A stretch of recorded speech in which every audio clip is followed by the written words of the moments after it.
Coup de théâtre au FC Barcelone. Pendant que le Real Madrid se bat pour se qualifier au barrage en Ligue des Champions, les joueurs du FC Barcelone, eux, profitent d'un tout autre programme. Pendant ce temps, Joan Laporta pose deux conditions surprenantes pour un possible retour de Neymar au club.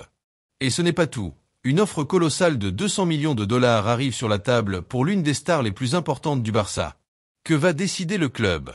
Restez bien jusqu'à la fin pour tous les détails. Et si ce n'est pas encore fait, abonnez-vous, laissez un like et activez la cloche. Pendant que le Real Madrid se prépare pour un match crucial contre Manchester City en Ligue des Champions, les joueurs du FC Barcelone, eux, profitent d'un tout autre programme. Voilà la différence entre une équipe qui doit encore se battre pour sa qualification et une autre qui a déjà assuré sa place parmi les 8 meilleurs. Moins de matchs, plus de repos, et surtout, plus de temps pour d'autres activités en dehors du football. Aujourd'hui, on vous emmène dans les coulisses d'un événement spécial où les stars du Barça ont vécu une expérience unique avec leur partenaire automobile Cupra. Les joueurs du FC Barcelone ont récemment participé à une journée exceptionnelle sur le circuit historique de Terramar. Ce n'était pas un entraînement, ni un match, mais bien une séance de découverte et de personnalisation de leur nouvelle voiture. Depuis plusieurs semaines, les joueurs ont pu tester toute la gamme des véhicules Cupra et choisir leur modèle préféré. Parmi les voitures les plus plébiscitées, on retrouve la Cupra Terramar, la Cupra Tavascan et la Cupra Formentor, trois modèles qui allient puissance, design et innovation. Ce partenariat entre Cupra et le FC Barcelone dépasse le simple cadre du sponsoring. Il s'agit d'une alliance entre deux entités qui partagent les mêmes valeurs, la compétitivité, l'ambition et l'engagement envers les nouvelles générations. Lors de cette journée unique, 22 joueurs du Barça, accompagnés de leur entraîneur Hansi Flick, ont pu tester les performances de leurs futurs véhicules sur le circuit de Terramar, un lieu chargé d'histoire, connu pour être l'un des plus anciens circuits du monde. Parmi les joueurs présents, on retrouvait notamment Marc-André Ter Stegen, ambassadeur de la marque, ainsi que des cadres de l'équipe comme Ronald Araujo, Frenkie de Jong, Rafinha, Pedri et Gavi. Tous ont eu l'occasion d'explorer l'univers Cupra, de prendre le volant et de ressentir les sensations fortes de la conduite sportive. Ce n'était pas juste une simple prise en main. Les Blaugrana ont vécu une véritable expérience de pilotage. Accélération puissante, virages serrés, slalom entre les obstacles, chaque joueur a pu pousser les modèles Cupra à leurs limites et ressentir toute l'intensité que ces voitures peuvent offrir. Qu'il s'agisse de moteurs à essence, hybrides rechargeables ou entièrement électriques, chaque véhicule a montré ses capacités sur un circuit exigeant, où l'agilité et la réactivité sont essentielles. Cette immersion complète a permis aux joueurs de mieux comprendre la philosophie de la marque et de choisir leur voiture idéale selon leurs préférences et leur style de conduite. Mais l'expérience ne s'arrêtait pas là. Cupra a également offert aux joueurs une immersion dans l'avenir de l'automobile à travers une expérience de réalité virtuelle. Grâce à cette technologie, ils ont pu explorer en détail les derniers modèles de la marque comme la Cupra Tavascan et la Cupra Terramar. L'un des moments forts de cette journée a été la découverte de la Cupra Dark Rebel, un show-car futuriste qui repousse les limites du design automobile et redéfinit la manière dont les véhicules seront conçus dans les années à venir. Entre modernité et innovation, cette immersion a permis aux joueurs de voir à quoi ressembleront les voitures de demain. En plus d'être un simple événement, cette journée avec Cupra marque aussi la continuité d'un partenariat fort entre la marque automobile et le club catalan. Cupra a récemment renouvelé son engagement avec le FC Barcelone jusqu'en 2029, devenant le sponsor officiel de toutes les équipes sportives professionnelles du club. Un partenariat qui ne se limite pas qu'au football masculin, puisque la marque met également en avant les talents féminins et les jeunes générations. Pour célébrer les 125 ans du FC Barcelone, Cupra a lancé une campagne mettant en lumière les futurs talents du club, une façon de réaffirmer son soutien aux nouvelles générations qui porteront les couleurs blaugrana dans les années à venir. Cette collaboration entre Cupra et le FC Barcelone illustre parfaitement l'importance d'un partenariat qui va bien au-delà du terrain. Pour les joueurs, c'est une opportunité de découvrir un univers technologique et innovant, tout en bénéficiant de véhicules haut de gamme adaptés à leurs exigences. Pour Cupra, c'est l'occasion d'associer son image à l'un des clubs les plus prestigieux au monde, en partageant des valeurs communes de performance et d'excellence. Alors que le Real Madrid se prépare à un affrontement intense contre Manchester City, les joueurs du FC Barcelone profitent de leur qualification précoce pour se concentrer sur d'autres aspects de leur vie professionnelle et personnelle. Cette différence de planning souligne encore une fois l'avantage d'une qualification rapide en Ligue des Champions. Moins de pression, plus de repos et la possibilité de vivre des expériences uniques comme celle-ci avec Cupra. Une preuve de plus que le Barça sait gérer son calendrier et optimiser son temps libre de manière intelligente. En attendant la reprise des grands rendez-vous européens, les Blaugrana continuent de se préparer sereinement pour les prochaines échéances. Avec une équipe motivée, bien reposée et équipée de nouvelles voitures haut de gamme, le FC Barcelone est prêt à faire face à la suite de la saison avec ambition et détermination. Restez connectés pour suivre toute l'actualité du club et découvrir les coulisses de la vie des joueurs en dehors des terrains. On continue avec le feuilleton entre Neymar et le FC Barcelone qui continue de faire parler. Le Brésilien, qui a marqué l'histoire du club aux côtés de Messi et Suarez, rêve d'un retour en Catalogne.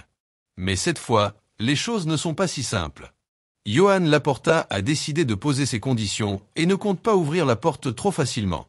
Pour que Neymar revienne sous le maillot blaugrana, il devra respecter 2 règles strictes.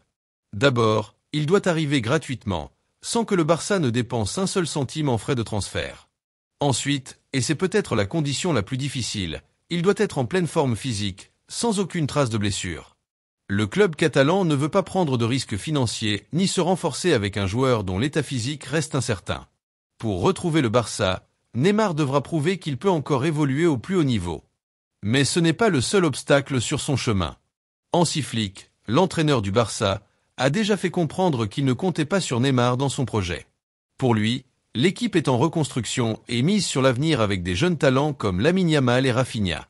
Flick veut construire une équipe solide et équilibrée, sans dépendre des anciennes stars du passé. De leur côté, certains joueurs actuels du Barça soutiennent l'idée d'un retour de Neymar. Ils savent que son expérience et sa qualité technique pourraient être un atout. Mais la décision finale ne leur appartient pas. Le Barça doit aussi faire attention à ses finances, éviter les dépenses inutiles.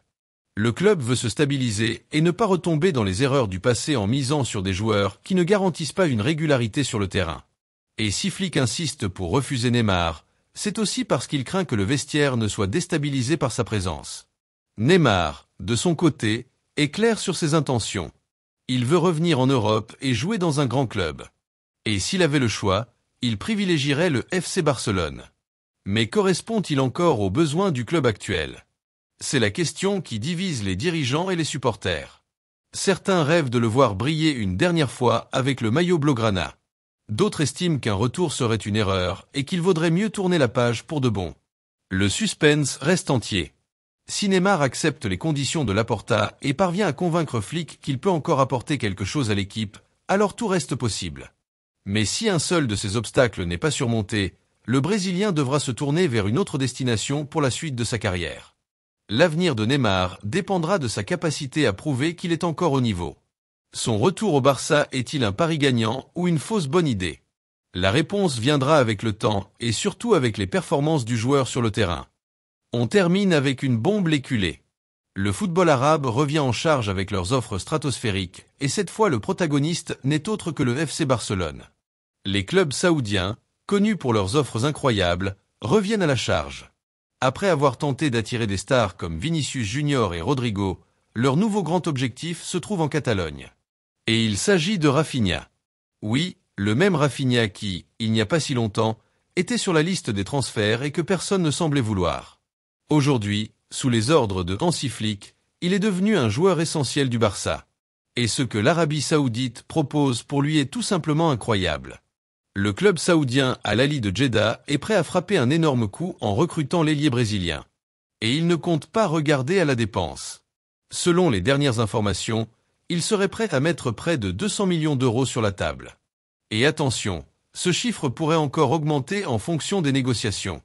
Il y a encore quelques mois, le Barça cherchait à vendre Rafinha pour environ 60 millions, mais aucun club ne voulait payer ce prix. Aujourd'hui, sa valeur a explosé grâce à ses performances exceptionnelles. Et il faut dire que Rafinha fait partie d'un trio redoutable. Avec Robert Lewandowski et Lamine Yamal, ils forment une attaque impressionnante. À eux trois, ils cumulent un nombre incroyable de buts cette saison. Lewandowski a déjà marqué plus de 30 fois. Rafinha a été décisif sur près de 25 buts.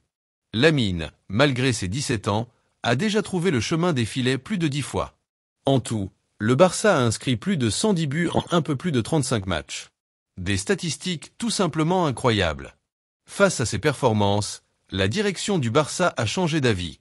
Désormais, il travaille sur une prolongation de contrat pour Rafinha jusqu'en 2029 avec une amélioration de son salaire à partir de 2026. Mais voilà, Cette offre venue d'Arabie Saoudite vient tout remettre en question. Le club catalan est face à un dilemme énorme. Car soyons honnêtes, 200 millions d'euros, ça ne se refuse pas si facilement. Une telle somme pourrait grandement aider le club à régler ses problèmes financiers et à renforcer plusieurs postes clés de l'équipe. Mais en même temps, laisser partir Rafinha maintenant serait une énorme perte. Il a prouvé sa valeur dans les moments les plus décisifs et il est devenu l'un des joueurs les plus appréciés des supporters. Son engagement, sa combativité et sa qualité technique font de lui un élément clé de l'effectif. Alors, que doit faire le Barça? Résister à la tentation de l'argent saoudien ou miser sur la continuité d'un joueur qui semble être à son apogée? La décision appartient désormais à Joan Laporta et à la direction du club. Ils doivent peser chaque détail et analyser toutes les conséquences d'un éventuel départ. Pendant ce temps, Rafinha continue de faire ce qu'il sait faire de mieux. Jouer au football et prouver qu'il vaut chaque euro que l'on met sur lui. Ce dossier risque de secouer le marché des transferts et l'avenir du Barça pourrait bien se jouer dans les prochains jours. Si vous appréciez nos vidéos, n'oubliez pas de liker et de vous abonner à la chaîne pour ne rien manquer de l'actualité de Barcelone.